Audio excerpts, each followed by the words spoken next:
The main focus of this year's field school is we are working in two separate forts. So we're down in the French fort and up here in the American fort.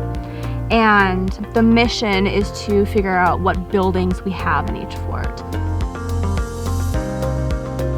This is a really great group of students, and they've all been super excited to learn, to get dirty, to get their hands on the soil, and to actually be able to excavate units.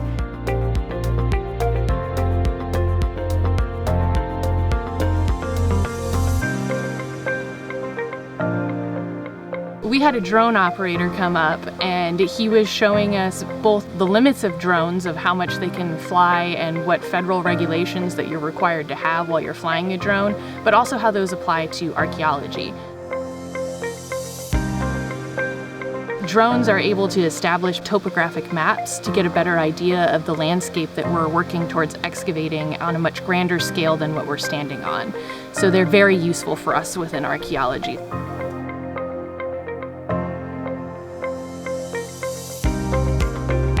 With the GPR demonstration, Dr. Campbell came out and set up the machine, explained how a GPR works. So basically it's like looking at structures underneath the ground using waves that go down and find anomalies.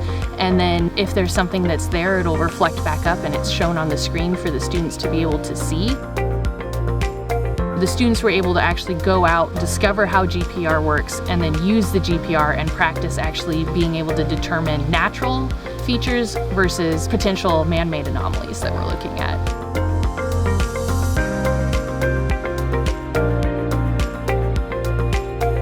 So this year we were trying to get more information about where we are inside the fort. There is a large feature, which was a large pit dug into the ground. We were hoping it was a big cellar. And so that's a large part of the focus this summer was on investigating that thing and finding out if it was a cellar. Because if it is a cellar, then it means we're underneath one of the buildings of the fort, and that's what it turned out to be.